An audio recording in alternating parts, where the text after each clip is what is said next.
Hi everybody, I'm here with Molly Bradford, and I'm Genevieve, of course, of Garden City Harvest, and we are here to talk about winter storage vegetables. And I'm really excited because we have a big sale coming up, and I think a lot of our CSA members just got a big box of storage vegetables at the end of their season. So everybody's wondering what to do with them and how to keep them for as long as possible throughout the winter. Like little squirrels. Little squirrels. Yeah. So Molly has been with us for, 12 years? Is that how long? Maybe even longer. I think 14 if you add the first year I did a winter share at the River Road Farm. So it's been a mix of summer and winter shares. And when you do a winter share, you really gotta know what you're doing. Oh yeah, you get like 80 pounds of carrots in one day.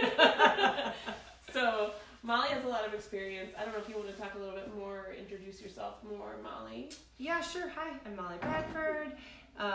Like Genevieve said, I've had a winter share with Garden City Harvest for many years. This is actually one of the first years where we don't have one, and we're just trying something a little bit different. But we do a summer share at the Peace Farm in the Rattlesnake, and we actually split it with another family, which is really fun. I think I found a match on my own, but I've had some help with matchmaking before from you guys.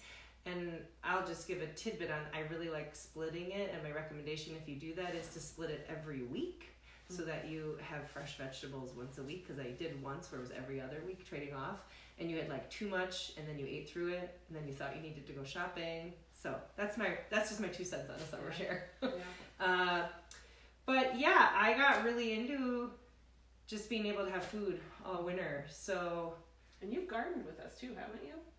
Didn't you have a garden plot? I didn't have a garden plot. When we first started, you had a certain number of volunteer hours. So the kids would just come. We would just come to our volunteer hours in the. So you taught your kids a little bit about. Oh yeah, they like their favorite thing. I remember when they were little, even before they could walk, would just be like crawling through the farm, and Greg would be laughing, and they would just like pull a carrot and eat it with the dirt. It's great. I know, it's like best dirt ever. Best dirt. Yeah. Microbes for the intestines. Totally. Yeah. Exactly. Love it. Yeah. So now they're bigger, right? 6 and almost 13. They like to chase the chickens, and Greg knows them, so when they go to the farm, he gives them little tasks. Nice. Yeah. Nice. Yeah. Well, you're going to teach me a little bit about how you. Yeah. This might even change how I do my stuff. Who knows? I've never tried the sawdust methods, okay. So I'm very excited about well, it. Well, I've done a lot of methods, and I came to sawdust. Okay. Sometimes I do a mixture of methods. I not in this video, but I might talk about carrots. You guys might be able to tune in on a different video. Yeah, we're going to film 2 videos today. So. Yeah, the other one's not going to be live though. So the first thing I'll just say is whatever it is that you want to eat, you could just put in a plastic bag that you poked some holes in your fridge, and your roots will last a really long time that way. Like sometimes months. Yeah. I know, because it's like cold storage, right? Yeah. And you poked holes in it so it's aerated. So that's kind of fun to do that. And leeks actually last a pretty long time, and cabbages as well. And with all of these things too, you can, if they get a little mushy or moldy, you can just sort of like cut that part off and then cook the hard part. So that's pretty good too. I came to sawdust because I felt like sand was harder to come by. I didn't know the quality of the sand, and it was really heavy. Damp sand, some people have done. Okay. Also, I like to line my things with screen. I just went to Ace and bought a roll of screen, and then I've been reusing this screen for 10 years. Wow. And that's awesome. Yeah, and I just like collect random bins. Like I'll see a metal bin at a garage sale and be like, oh, that'll be good for kid toys or carrots. Some kind of storage. Yeah. So I should mention that we're in Molly's garage, which is so organized and has so many different bins and things that are all labeled that I'm very impressed and inspired. That's also my husband. Kind enough to let us come and be in her space. So yeah. So I like to we'll mix up some sawdust, and I like to get my sawdust locally at Bad Goat Goodwood, which is on the north side under the Scott Street Bridge. You can just Google them. And I just call them up and say like, hey, do you have sawdust? And actually when I called yesterday, because I hadn't gotten any yet, they said, oh, we just cleared it all out. How much do you need? And I was like, couple 5-gallon buckets. And he was like, oh, there's always that much. Yeah. But they're so nice, and it looks kind of confusing when you go in there, but you just pull in and then you'll see the sawdust. And I try to go over to where there's no tire tracks on it and dig down a little, so I feel like it's the cleanest sawdust, because if I'm going to put water and sawdust and then pack my food in it, I don't want it to be like oily sawdust on my food, right? So I kind of think that all through. Yeah, so you want to just dive in? Yeah, let's dive in. Okay, so I'm going to talk about the onions really quickly. I think when you guys get your onions, they will have been hung on braids for quite a while, and you'll be able to just snip off the leafy part. And I don't snip all the way down, because then you release some moisture again. I snip up a little bit where it's dry.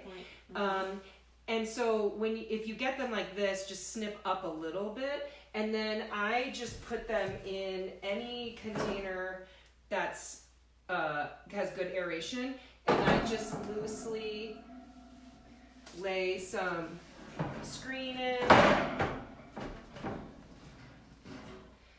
because I don't think I have a ton of pests in my garage, but I don't really.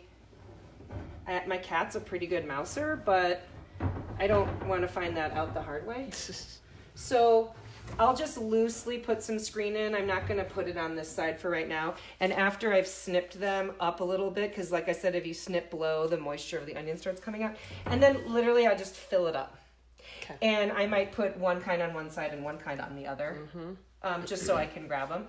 But with the onions, that's pretty easy. If you get onions in bulk and these are still green and they're not dry yet, you're going to want to hang your onions so that this part dries out. Okay. So the goal when you do hang them is that before you snip them off the braid and store them, you would want it to look this dry. So this is a good example of what you're like going to achieve. Yeah, you can really hear it like it's very crispy. And like this one right here is still a little bit green and it's moist in my finger, but it's pretty dry down here. Although this is still a little bit wet. And I think these are also ones that I took off. I literally took out of the River Road barn. They were still dry. Yeah. So they're probably not quite ready. Totally. So you can do any sort of twine. Sometimes. Oh my gosh, I'm totally not going to be able to find a piece now, right? I have used that orangey kind of plasticky twine. I just happen to have this twine around. Yeah. So, and I think River Road or any of the farms will actually have. They often have loops already made. But we have so much baling twine. That's the orangey stuff. Yeah, the orangey stuff, exactly. But if you end up getting them at like the farmer's market, or you go to the sale and they weren't that way, or you stopped at a stand and they had the green stalk on them still.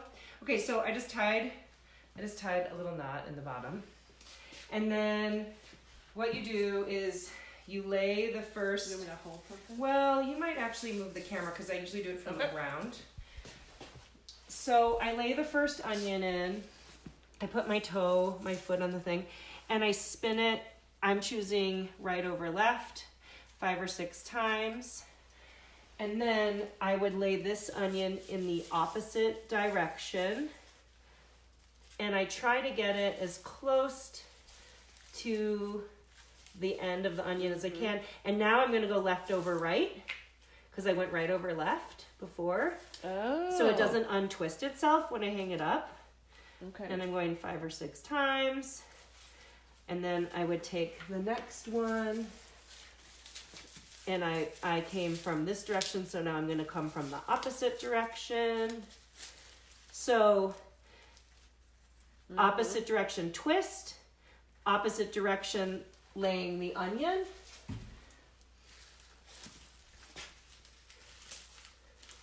Again, I'm right near the end of the onion where the stalk meets the bulb. Mm-hmm. So I've made these very long with 50 onions on them, almost from my ceiling to my floor. Wow. They're extremely heavy. I recommend you only make them as long as you feel comfortable handling them and that you have something sturdy to hang them on. So let's just pretend this was the last onion. I would tie it off really close to the end so that it was tight. And when I lift them up, they won't unspin because I went opposite directions. And like I can pull that one through a little bit more if I need to. And then I find someplace cool and dark to hang them. And this back part, like around the corner of my garage, never freezes. But it doesn't get too hot either. It's like never above 60 degrees. Mm-hmm. And it's mostly dark unless I have a light on. And so I'll just go to the edge of one of our racks and I'll just hang it. Or like maybe I'll put a hook and just like hang it off to the side. And I just let them hang there. Now, if I need an onion before they're completely dry and crinkly, I just come and snip it and just leave the stalk in there so it doesn't screw up the twist. But once they start to get crinkly, I'll just snip them off and just set the snipped ones in here and save my twine for next time. Cool. So that's how I do the onions. So I'm gonna move those guys out of the way. Is that okay? That's great. Okay. Yeah, it sounds like air is really important. So like ventilated, having some kind of critter protection. And hanging them if you need to. If they have the green stalk. If they're still mush, awesome. If the green is still damp. Yep. Okay, so the next thing I'll talk about is squash. So squashes are super awesome. And by the way, when I would get my winter share, I would often eat my last onions around spring break. My last squashes. Oh yeah, because there was a CSA member who had a question about onions and how to keep them sprouting. Oh yeah. Okay, let's address that. Yes. So onions, potatoes, garlic, it's all as if they have their own clock inside of them. And they'll just sprout. They just know. No matter what you do. No matter what you do. But if they are dry and dark and ventilated, it suppresses that a little bit. Never put your potatoes and your onions near each other. They will induce sprouting. There's something in the off-gassing, kind of like you could put a banana in a bag with an avocado to help it ripen quicker because whatever comes off the banana ripens the avocado. Yeah. They've got a thing going on like that. Okay. So, and I did someone asked about that on the post announcing this video, and I put a little explanation in there, but I just Googled it. Yeah. So use the Google machine. Most of what I know how to do is I learned from Greg, other CSA members, and Google. Mm-hmm. Greg's the lead farmer at River Road, if you didn't know that. Yeah. So squash, same thing, open airy container. I will line it with some pest protection again. Oh look, this one even has corners cut into it from a different bin. Oh wow. So maybe it's so clean. I just shake it out. You clearly can reuse these. Oh yeah, I just shake it out. Okay, so here's my pest protection, right? Put it in on both sides. Like I'll just do a little double layer. And then squash, you don't want them touching. If their skins are touching, then they'll get a soft spot really fast. Mm-hmm. So if I don't have very many squash, I just put them in a little bit apart from each other. Mm-hmm. But if I have a lot of squash or they're rolling around, and I don't always use this bin. Sometimes I just use a big cardboard box. Okay. And then I rip up other cardboard to make dividers. Yeah, I might get so maybe bring the camera in from the top, yeah. And I just make myself little dividers. Here, this is a short one, so I can go like that. So that my squash aren't rolling into each other and touching. Mm-hmm. Oh my gosh, that's a big one. Yeah. Let's see. So I didn't totally think through how these would fit in here. But if I go like this, then I It's can... like Tetris. It is kind of fun. Then I can bend that one like that. And then maybe this one will fit in, or maybe I just put a piece of cardboard on top and just set it on there. There we go. So they're just not touching, but they're still aerated and right. Or I could, figure out how to get that guy in there, right? Right. Like that one's Right. a little shorter. I could trade them out. Blah blah blah. You guys Sure. get the point, I think. But then they'll last for a long time, and you guys have already hardened these off. Yes. So like the skins are thick and dry and hard. Yep. And then I just use them. If I notice a soft spot, I know I have to use that one right away, and I should also like get it out of the way, and then you can cut the soft spot out with like a decent margin. I don't know the rules, so you should look that up, but you cut it off with a decent margin, and then you can still roast it. Yeah. Eat it. I mean, I think I don't know the official, what the safety experts may say, but I definitely, all winter, I'm cutting bad spots out of squash and using them. Yeah. Kind of like when you just like cut off where your cabbage got sort of brown and use the rest of your cabbage or whatever. As long as you refrigerate it after that point, I think you're fine. Yeah, and or roast it right away, right? So like slice it, and then so now none of these are touching, so that's cool. So then again, I have a shelf back behind this wall in my cool dark area, and I would just put it in there. And I'm not worried about pests from the top either, but I guess you could put a little screen, but I think like that's pretty good. Yeah. So then my squash are done. If you have more squash than this, you could just make another layer or find another bin. I will also mention a lot of people are afraid of this size squash. Oh yeah.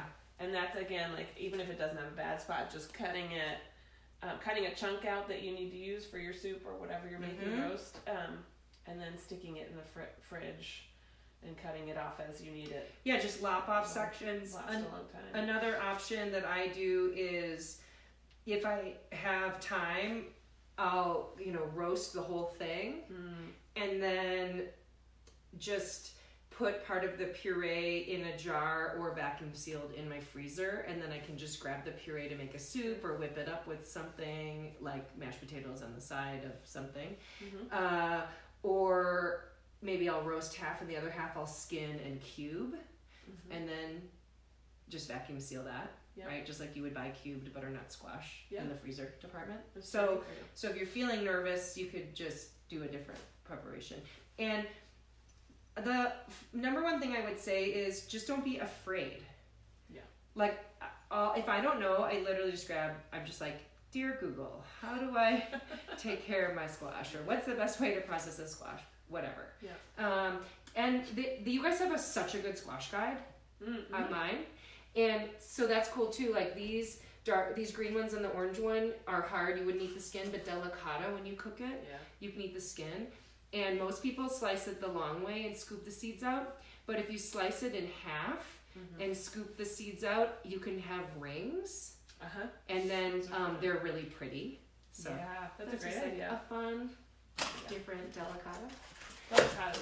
I like delicata. Yeah, one of my faves. Yeah, it's good in all sorts. And squash is so good, like in curry and all sorts. Yeah, it takes on lots of flavor. Okay, so also these metal bins. Look, this one's so funny. It's obviously been used for multiple things. Glitter and garlic. Let's make sure everybody can see that. There's like glitter and garlic in here. So these are my multi-purpose bins. Yeah. Actually, this was at William's Harry Potter birthday party, and they got ingredients to make slime, but it was for their potions class. And so that was done with garlic in May, and it moved to glitter. Hopefully they had a kinder teacher than Snape. No, it was Snape's sister, also known as Will's sister, Evie. Was the potions master. Nice. Okay, so I have a few different things here that I like. Just if you get a ton of garlic, I just put my garlic in these and they're good. And once the garlic starts to sprout, because it will, you can cook that sprout. I mean, because that's the start of the scape, right? Like, don't be afraid of that. You can slice it up and use it. But also, if your garlic starts to sprout and there's a bunch and you're kind of bummed about it, just put each head in a foil and throw them on your grill or in your oven when you're cooking something else, and just roast them all off. Yep. And then just pop those in a jar in your fridge or do whatever, or put them in your freezer, and then like just pull a roasted head out and you're good to go. So just don't be afraid. Yeah. Just like, oh, darn, I have to cook 10 heads of garlic. And that won't happen until like March. Yeah, it's a long Their time. timer goes off. Their timer goes off. In the spring. Potatoes have a timer also. I'll pull the little legs that come out of the eyes off. But same thing, if your potatoes start to sprout or your carrots might sprout out the end, then it's just like, oh, time to cube a bunch of potatoes or shred a bunch of potatoes, vacuum seal them. Now I can make hash browns or potato pancakes or whatever. Sure. So I'll often fill this with garlic. These, I'm trying to remember where I got them. I just like Michael's or Target, but they stack, so that's kind of fun. Nice. So I could put like 2 kinds of shallots, right? Or like I could put this in with my onions, and I could have shallots and onions. And so I just like to create, they fit inside if you need to. So then I have like pest control and aeration. So, and like this is old. I used this at my wedding 15 years ago or whatever. So okay. Just keeps on giving. Just keeps on giving. So the last thing is the sawdust, and then I think we'll be done. Okay. I'm excited for the sawdust. This is heavy. Let me move my squash. Okay, I can move this over a little. Okay. So, Bad Goat, Goodwood, north side. Love the north side. And if anybody watching right now has questions, feel free to type them in. I'm kind of keeping an eye on it in case you guys do have questions. All right, cool. So Will helped me get the sawdust. This is like the 5th time he's gone with me. It was so cute. I think I have pictures of him when he was when he was small. like 2 or 3. Yes. Yeah. So some of it was kind of damp. It's like the darker color, and then the lighter color. Yep. And they have really thin sawdust over there that's almost the consistency of sand, like powdered. Yeah. Just depends on part of the mill, but I like these are a little bigger. I'm gonna zoom in a little bit. But most of them are a smaller consistency, and I think that's great. Now, the water is a little ambiguous. You don't want it dripping out the bottom wet. But if you were... sorry, guys. If you were nervous about that, you could certainly just use like a lid underneath your crate that you were going to put your stuff in. Until it sort of drains out. Yeah. You could even line the bottom with a piece of cardboard or some newspaper, because that would end up being wet down there. But since this is so aerated, it's not a big deal because it would just dry out. Is the object to keep it wet? You want the sawdust to be moist, to be damp, wet, but not dripping, right? It's not like you don't want water running through because you're storing this in your garage. And I don't know about you, but I have so many bins that have cracked in a random lid, so this is a really good use for the lid. So, good water too. I mean, our water's great in Missoula, but like this is old, but it's clean. Yeah. Obviously, same thing, because I'm going to put my food in it. Right. So I'll just add water in.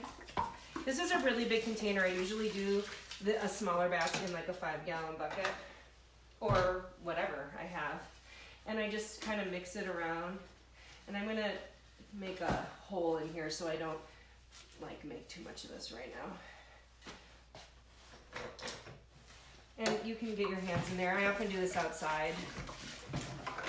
And the wood will absorb the water, so you could also get it wet and let it sit for a day. But see how wet this is now? Yeah. But it's not like, if I squeeze it hard, it drips out. So it's oh, it smells so good. Yeah, it does smell good. So it's absorbing in. So to me, this is a great consistency. It's not dripping water through my hands, but it's clearly wet, because if I squeeze it, I can feel a little bit of moisture coming on my hands.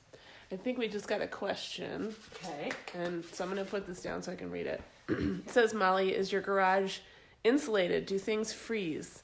What is the optimal temperature for long-term storage? Yeah, okay, so I would Google optimal temperature, because I don't know that off the top of my head. But this garage does... 50s. Yeah, I would say between 40 and 50 degrees. Yeah. This garage does not freeze. It is not insulated, but it has a layer of double drywall. So our cat water is on an exterior wall and is never frozen, even when it's been sub-zero outside. Sure. So I know it doesn't go below 32 or 33.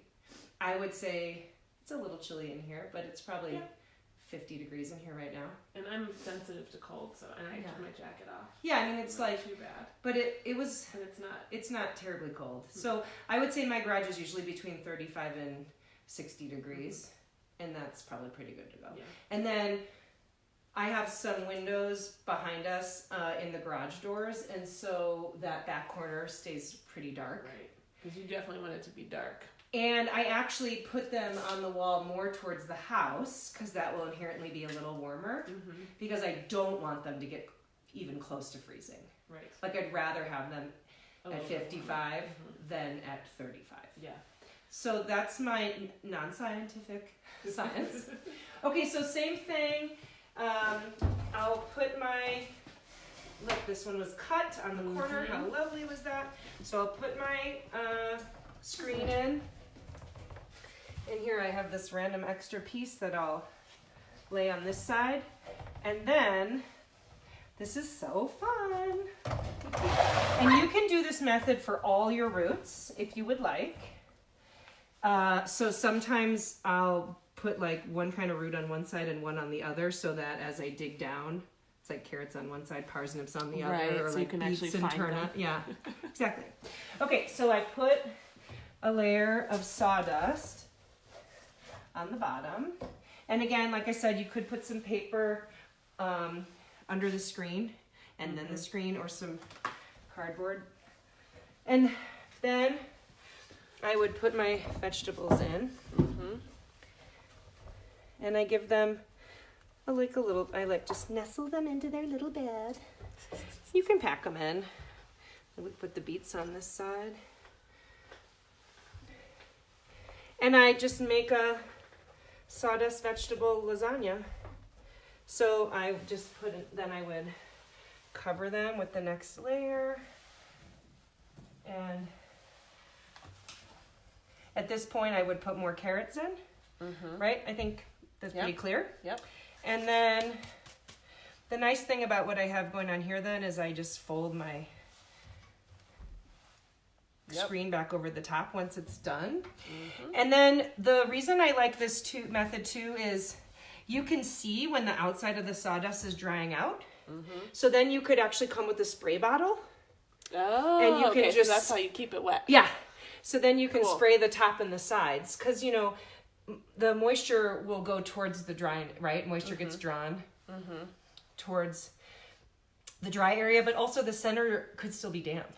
Yep. And the carrots are damp, right? And I also, like, as you dig down a layer, you could spray every time you dig a layer out. Yeah. Or you could have wet newspaper that you put on top. Yeah. So that's how I do that. That's great. Yeah. And you said you've tried different things over the years. Yes. And this one has worked the best. Yeah, like I used to blanch and cut the carrots, blanch and vacuum seal all of them. And I was just like, ugh. Yeah. Sometimes I wanted fresh carrots, like in a month from now. Right. Sand was too heavy. Just stacking them doesn't keep them moist enough. I didn't have room in my fridge to put them all in bags with holes because I would get, even though I would share a winter share, we would still be processing 60 or 80 pounds of carrots for the two of us. Wow. Yeah. So it was easier. I would do the blanching, vacuum sealing for a small portion of them that were going to be, you know, my January through March carrots, or my stew carrots, my soup carrots. And then, you know, maybe 2/3 or half. And as if these start to go bad, I find that if you peel them and put them in a water bath overnight, just like carrot sticks in your fridge, they absorb a bunch of water, sort of firm up, and then I would just use them. It is amazing how many vegetables you can survive after with a little water. Yeah, like they look a little limp and gross, and Yeah, like, and then the potatoes too, if they get green all over the skin, that's not great. If you go to peel it and the green is totally gone, it's fine. But if the flesh starts greenish, I don't know all of the science behind that, but that starts to not be great for ingestion. Right. But, so I'll try and catch the potatoes before that. Okay. But the same with the potatoes, if they get a little wrinkly, they're actually fine. Mm-hmm. And if you just a little dehydrated, they're just a little dehydrated. Yeah, and you can plump them right back up, and then like peel them and cook them, and you're good to go. Or scrub them and peel them if you're going to eat the skins, or scrub them, chop them, peel them, whatever. They'll like plump up while they're cooking. Wow. Yeah. Yeah. So That's great. yeah. Okay, but I would just say don't be afraid. Use the Google machine. Ask your farmer. Yeah. Yeah. Yeah. We're happy to help. Yeah. Tune in, and you can also always ask the posse, because there's so many people like Molly that are part of our CSA who are on this Facebook group, and are willing to answer your questions. So, as Molly was this morning when someone asked a question about onions, Yeah. we're on top of it. So, Yeah. that's the idea behind talking about this stuff online. Yeah, and I just say good tools like a roll of screen, a lid. I bought these bags out of raft material, and you could mix small batches of sawdust in here. They're waterproof, but we do like mushrooms. This year these have had plums, pears, cherries, mushrooms. You know, Wow. my CSA every single week. Mm-hmm. So it's worth it to get a couple tools that these are probably 15 years old also. Yeah. Plus they go rafting. So many uses. Yeah, a good scissors, because you're going to want to snip your onions off your twine. So just a few things that you dedicate, and you'll just feel so much happier. Yeah. Yeah. Awesome. Cool. Okay. Well, thank you guys for watching, and we will see you next time. We'll probably be posting a carrot video or a storage vacuum sealing video in the next few weeks too. And I will also say, don't forget about the veggie sale that's coming up on the 16th and 17th of October at River Road Farm, where you can buy lots of these kinds of veggies and more. There'll be Brussels sprouts, so I think there might even be parsnips. And a whole list of those veggies of what's on sale is on our website in the events section of our website, if you want to check that out. And there'll be lots of friendly farmers there to help you load your copious produce, as well as answer questions like we've been talking about today, or anything else that you might ask. So thank you guys for joining us again. We'll see you later. Bye.